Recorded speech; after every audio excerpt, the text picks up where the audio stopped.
So definitely, if you've not seen this, it's one of those 80s movies that you should check out. I mean, it's an 80s movie, but still it holds up very well because it's one of those, you never know who a person turns out to be, So The Hitcher, 1986. This is the Boo Crew Podcast. What she wants is unknown, but she always comes back. The specter of darkness. The woman in black. Go ahead, scream. That's all we need. Another victim crawls onto the gurney for a Boo Crew autopsy. Joining the Boo Crew via the Speakeasy Studio is a multifaceted actor whose exciting and inspired decisions, whether as the characters he portrays or in the roles he chooses, ignite truly compelling storytelling and filmmaking.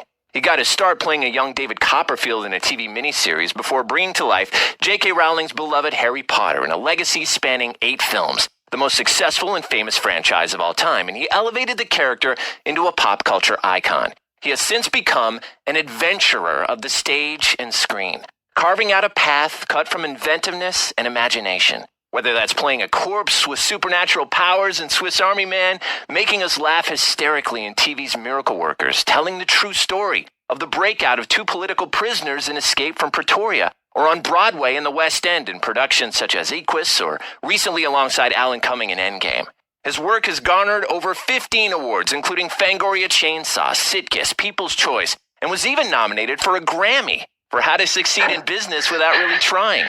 His brand has become compelling and immersive storytelling that is both different and that makes a difference. His latest project is exactly that, a completely interactive movie for Netflix and the return of one of its first original comedy hits, the Emmy Award-nominated Unbreakable Kimmy Schmidt. It's Kimmy versus the Reverend. We are honored to welcome Mr. Daniel Radcliffe.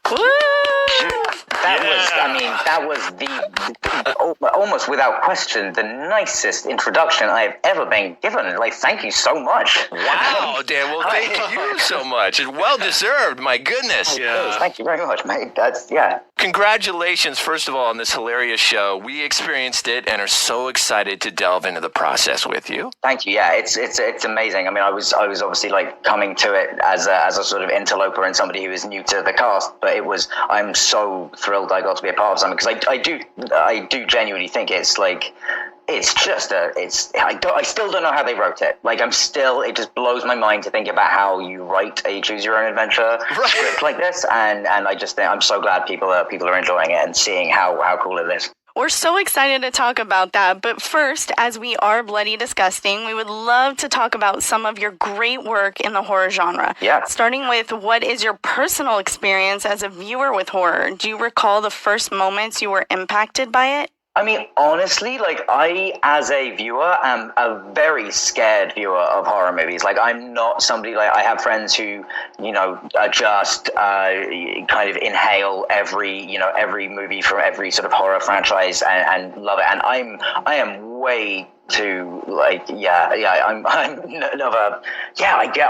particularly as a kid, I was definitely the kid that at a sort of sleepover when everyone was like, let's put a scary movie on. I was like, yeah, cool. I'm totally cool with this. I'm going to really enjoy this and make myself stay here and just act like this isn't killing me. I think some of the films I was able to, when I can sort of really enjoy, I don't know, The Shining is an example of just obviously it's a amazing masterpiece of a film, and it's also terrifying. I remember I saw that when I was 14, and that really shut me up. And I also think movies that I think a fantastic horror movie is there's a movie by the director of Woman in Black, which is obviously a horror movie that I've done that I love, but one of his previous films is a movie called Eden Lake, which is a horror movie with absolutely nothing supernatural. It's just and it's a very visceral situation because it's real and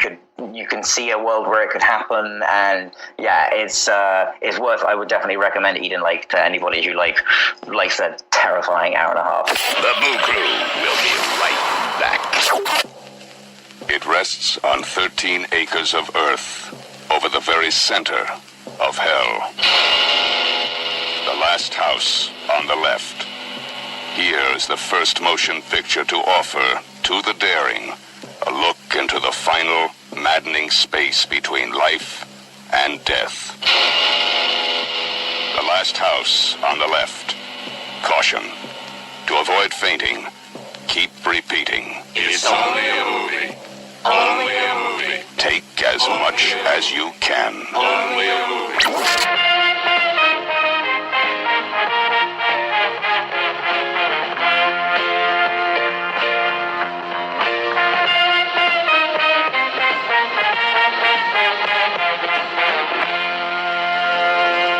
Well, speaking of that, I mean, your first official entrance into horror as an actor would be with James Watkins, The Woman in Black, in 2012. A Hammer film at that, the biggest U.S. opening for a Hammer film in the history of the company, and actually the highest grossing British horror film in 20 years at the time when it came out. Now, much of the artistic and mood-driven scares and this sense of dread in that film is brought upon with moments where you were acting in silence a lot by yourself. What was it like to perform in that space?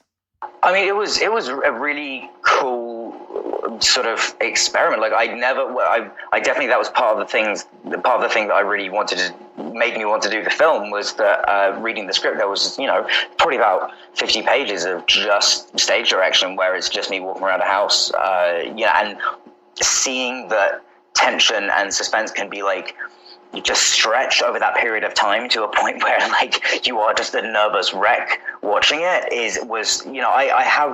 There's a technical aspect to all those things, into making horror movies, that I definitely feel like if I was going to direct a film tomorrow, it would not be a horror film, because I don't think I have the technical expertise and knowledge of the genre to be able to pull that stuff off. But James Watkins is incredible with it. I mean, he just lets those silences build and lets shots carry on and doesn't cut away from them. And also, there was some stuff we had. I'm really annoyed with myself. In the moment, I cannot remember her name, but our production designer on that film was an amazing woman, and she was telling me things like, in the house, there's things like the doors in the corridors are never lined up perfectly, so you never get a straight line of sight through them in any one shot, so that it's always implied that there is a corner that something could be around. There's all kinds of stuff we also lit, a lot of that film was lit with just one light source, which is often just they hollowed out the back of a candle and put a strip of LEDs in it and lit the candle so that I could look like I was just holding a candle, but I could also light my face or parts of the room. There was just a lot of really cool filmmaking stuff done on that job. Wow, that's awesome. All that alchemy creates that entirely magical, immersive illusion. Well, going on about that, the sets on that were so lush and beautiful, whether it's everything from the dusty set of drapes to, what you're wearing. How do those things help to inform a performance?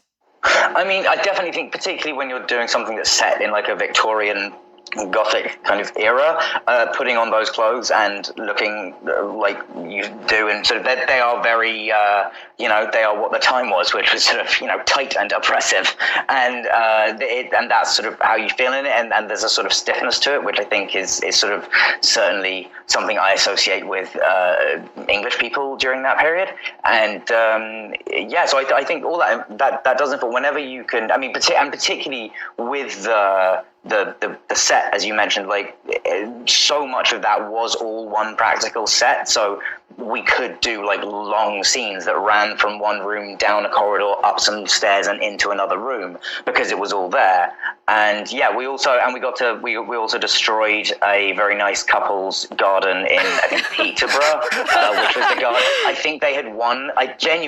This might be my memory exaggerating this, but I think they had because it was a beautiful old house, and the front of it, the inside was a studio, but the front of it was a real house. And outside the garden, they had, I think, won some sort of local lawn prize. And then we came in and we're like, cool, we are going to just put torn up gravestones and weeds and just make it look like hell. But I think they got it back. I'm sure that's part of the deal.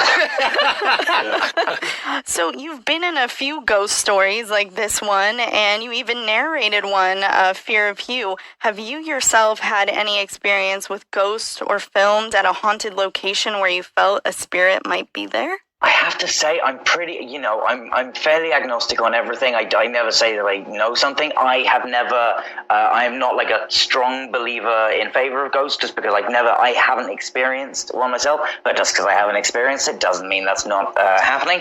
But yeah, so for myself, no, I've never had, I've often been in theaters or stuff where often people are like, this theater's haunted, and I'm like, okay, but I don't know if I'm going to actually see that. But okay, I believe you. Yeah, so I have very sorry. Yeah, that's a very disappointing answer. But No, it's awesome.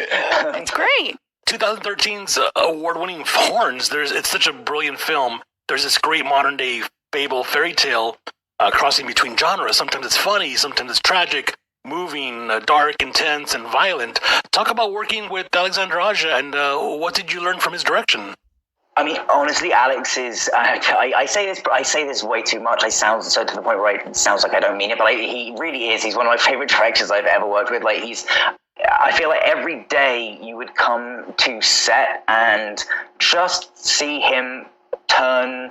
There are some extraordinary set piece kind of scenes in Horns, the scene where I, forced my brother to take all the drugs, and he has that crazy hallucinatory, horrible experience, which is a very showpiecey kind of thing that a director is obviously going to of course they're going to make that look extraordinary, but there's also just scenes where you would turn up and the diner scene between me and Juno, and just the way there were and this is also was our DP Fred Elms, was you get reflections of these neon lights within the windows, and the way matching the color of Juno's hair, and it just suddenly looks so stunning, and he finds a creative way into every scene, and in a way that I find is visually really cool, but also not distracting and ostentatiously why are you doing this unnecessary one shot, or it's not that stuff. It's it's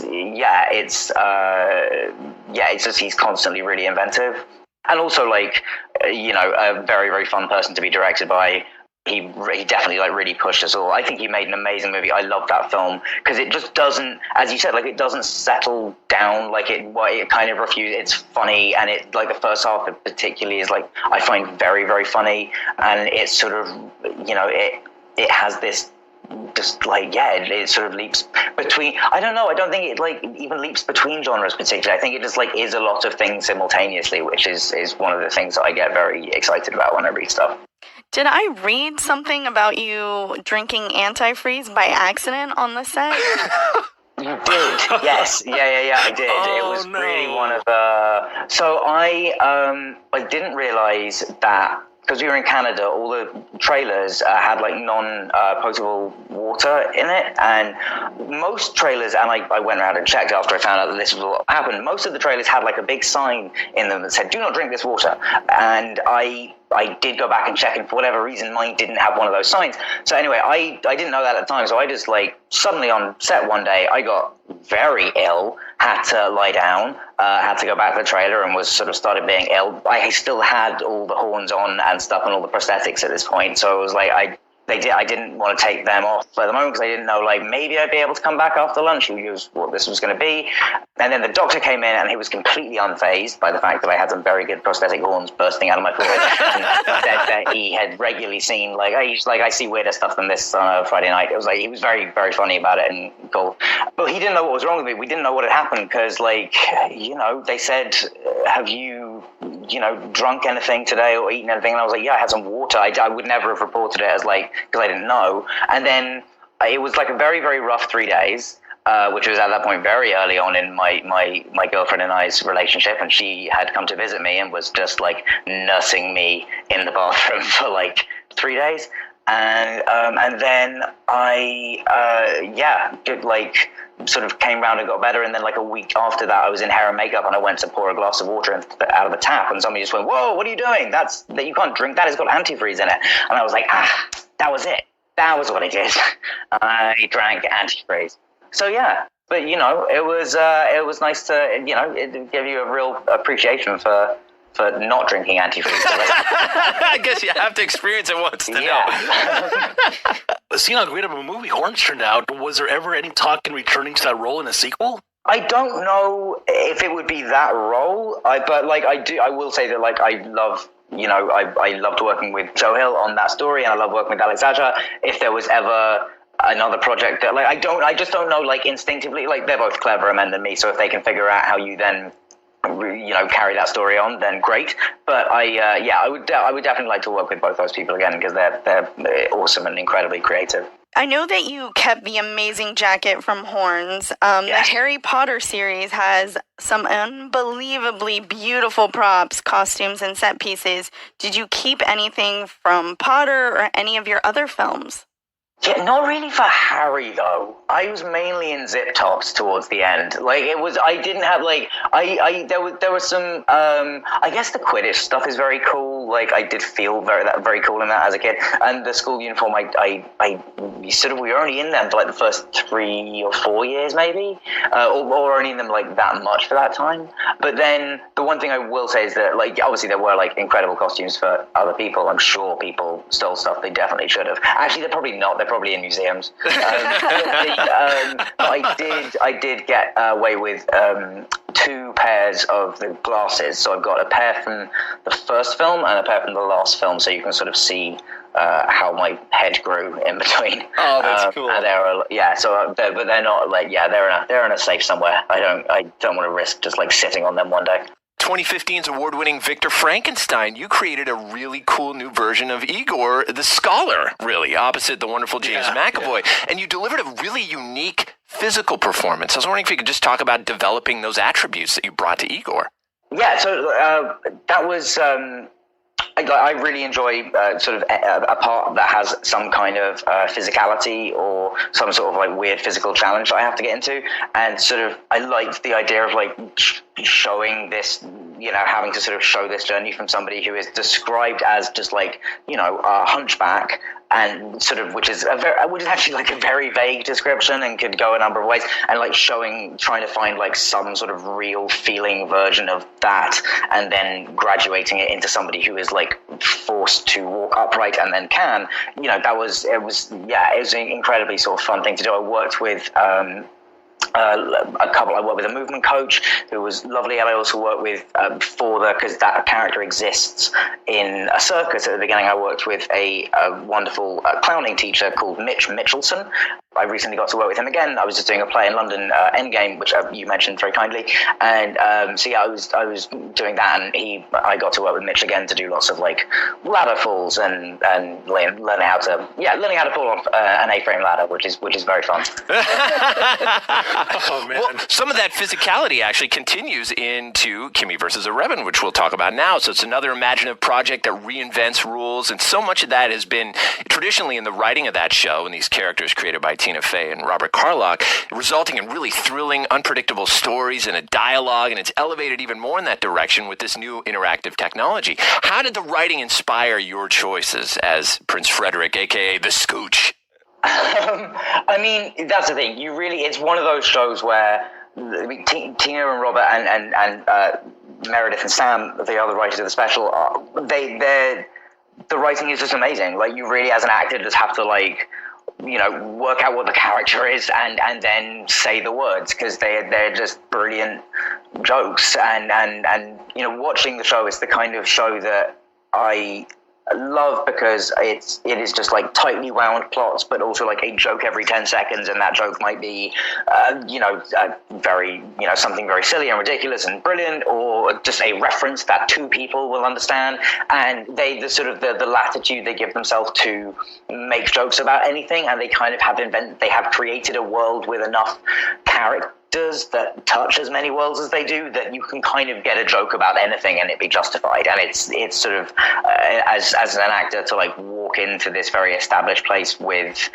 which kind of has no rules, and where the most insane line can feel real and like a part of that world is so much fun. I mean, there was one line where I think Frederick says really early on, they're talking about their fathers like not being there, and I say that my father died during childbirth. It was something like that, and I don't know if I'm wording that. I'm probably not doing it justice. It was just a joy to read and then get to be a part of it. It was very intimidating, honestly, like walking into this group of very established like friends, but also just like brilliant funny people, but yeah, thankfully Tina and Robert and Sam and Meredith had written me this amazing character, so it was very easy to sort of just join in. Well, talking about that cast and being, working with Carol Kane, which you have some great things. She's amazing, and your robot dancing and awkward makeout sessions that you have. What do you think was the most fun? I mean, like, the whole day I spent with Carol in the hotel room throwing plates at me and firing a gun into the ceiling and, like, acting out various girlfriends was a day that I genuinely will treasure for the rest of my life. Like, when you start on the show, you hear people talking about Carol, and with this sort of, this incredible love, and then, like, you meet her and you go, like, oh yeah, this is why you're an incredibly special person, and you just are, like, somebody that makes life, like, fun. And yeah, she was like a real, like, joy to work with. Just quickly, what's next for you once everything's over with this pandemic and everybody goes back to work? What's in the tank? Well, that is a great question. I am, there are projects that I'm attached to that were in theory going to be going, sometime later this year.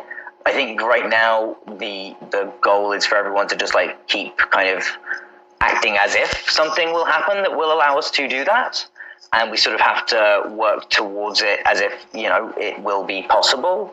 But I think everyone's also aware that we're kind of just in a holding pattern of some sort, and so much will be dependent on. I've obviously seen, like, a couple of the plans that producers and people have put out to say, like, this is how we might consider reopening filming, and I think it's very good that people are trying to think of solutions, but it's also it just seems really hard to if you basically the only if you have the only things I can see that working really well with is if you have a small enough crew that you can quarantine everyone together and sort of keep tabs on it fairly easily. But crews that small, I can't imagine having the amount of money necessary to do all the proper testing and also, like, invest in that as well as making the film that they were going to make. So it's really hard, and I don't know how it will resolve itself. But one day we'll get to make things again. And until then, I guess we all just have to start writing our Zoom scripts and exploring all the different options that Unbreakable Kimmy Schmidt will just going through all the storylines. That's a better idea. Yeah. Well, Daniel, thank you again so much for taking the time with us. We really appreciate it. No worries. Thank you so much, guys. This was really, really fun. Thank you. That was great. Have a great day. And now.